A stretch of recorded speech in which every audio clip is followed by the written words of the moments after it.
Hello friends, बाल junior classes में आपका स्वागत है। मैं जन्मेजम और एक महत्वपूर्ण टॉपिक के साथ आया हूं। क्या वास्तव में हम मोबाइल से कनेक्ट होने के बाद अपनों से डिस्कनेक्ट हो गए हैं? क्या ये बात हकीकत है? अगर हकीकत है तो कैसे? क्या अपनों से जुड़ने के बजाय हम मोबाइल से जुड़ गए हैं और अपनों से डिस्कनेक्ट हो गए हैं और मोबाइल से ज्यादा कनेक्ट हो गए हैं? एक छोटी सी सीख, निश्चित तौर से इसको सुनने के बाद बहुत सारी चीजें सीख मिलने वाली है। एक बार की बात है, अंजलि मैडम क्लास ले रही हैं और छोटे बच्चों को पढ़ाती हैं और क्लास के दौरान उन्होंने बोला कि आज सरप्राइज टेस्ट रहेगा आप लोगों के लिए। और सरप्राइज टेस्ट में उन्होंने क्या रखा, माई विश। एक टॉपिक उन्होंने दिया, माई विश पे आपको एक 10, 12, 15 लाइनें, 20 लाइनें, जितना जिसको आता है माई विश पे लिखना है। इसी बहाने कम से कम देखना है कि सबकी इच्छा क्या है।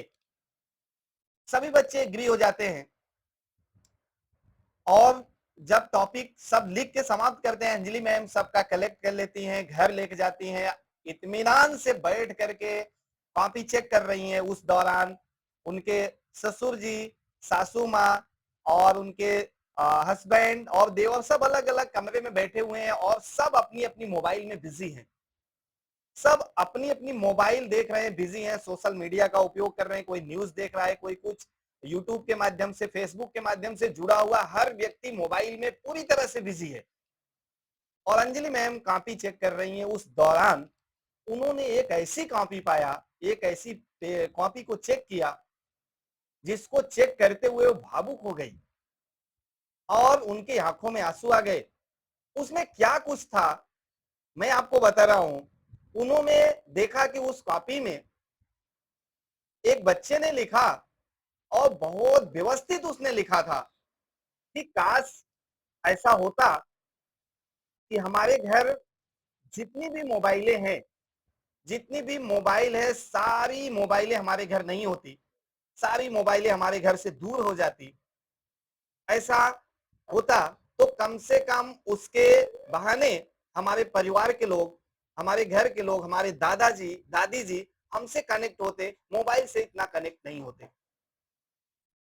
पापा की, मम्मी की, चाचा की, दादा की, दादी की, सभी की मोबाइलें बहुत दूर चली जाए, कम से कम हमारा हाल चाल लेने वाला कोई हो, हमको प्रेम करने वाला कोई हो, सुबह शाम पूछने वाला कोई हो, जितना कनेक्ट हो मोबाइल से है, कम से कम हमसे कनेक्ट होते। और दूसरी बात उसने लिखा, अगर ऐसा नहीं हो सकता है, अगर ऐसा नहीं हो सकता है तो मैम आपके पास कुछ ऐसा जादू हो, आप ऐसा कुछ जादू कर दो, मैं ही मोबाइल बन जाऊं, जिससे कि मैं अपने चाचू के पास, अपने दादा के पास, अपने दादी के पास में रहूं, मोबाइल बनकर। कितना भावुक करने वाली बात बच्चे ने लिखा। और ये लाइनें जैसे जैसे अंजलि मैम पढ़ रही हैं, वैसे वैसे वो और ज्यादा भावुक होती जा रही हैं, उनकी आंखों से आंसू गिर रहे हैं। ये देखकर उनके हस्बैंड ने पूछा, अंजलि क्या है, तुम रो रही हो? उन्होंने कहा, एक बच्चे ने माई विश में कुछ ऐसी ही बातें लिखा है। तो उन्होंने जब देखा, उनके हस्बैंड ने, सर ने देखा तो कहा कि क्या जमाना आ गया है, लोग अपनों से ज्यादा मोबाइल से कनेक्ट हो गए हैं। अपने बच्चों पे वो ध्यान नहीं दे पा रहे हैं, अपने परिवार पे नहीं ध्यान दे रहे हैं। जितना कनेक्ट अपनों से होना चाहिए उससे कहीं ज्यादा कनेक्ट तो मोबाइल से हो गए हैं। तो उनके हस्बैंड ने पूछा, जरा देखो ये लड़का है कौन?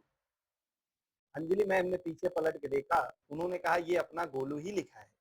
ये नहीं, अपना ही लड़का गोलू ने लिखा है, मेरे क्लास का स्टूडेंट है, मेरा ही स्टूडेंट है और उसने इस प्रकार से लिखा है। तो कहने का मतलब यह है कि आज के दौर में हम अपनों से ज्यादा कहीं मोबाइल से इतना ज्यादा जुड़ गए हैं कि, और ऐसा नहीं है कि मोबाइल दुरुपयोग ही है, दुष्प्रभाव ही करता है।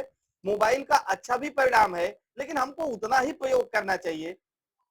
उसके साथ साथ बचा हुआ समय हम अपनों के लिए भी दें, अपने परिवार के लिए दें, अपने बच्चों के लिए दें, जिससे कि हाँ, हम सोशल मीडिया से उतना ही जुड़े जिससे कि हमारे परिवार का, हमारे घर का किसी का भी उसी के माध्यम से हम अपने परिवार से बहुत दूरी बना ले, बहुत डिस्कनेक्ट हो जाए, ऐसा नहीं होना चाहिए।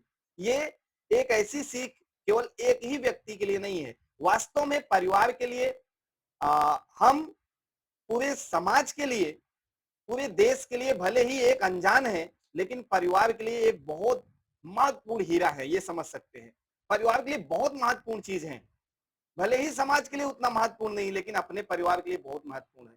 तो ये कहानी, ये सीख आपको कैसी लगी, आप कमेंट करके जरूर बताएंगे। और नेक्स्ट टॉपिक में, नेक्स्ट वीडियो के साथ आपसे फिर मुलाकात करेंगे। तब तक के लिए आपको बहुत बहुत धन्यवाद। Thank you.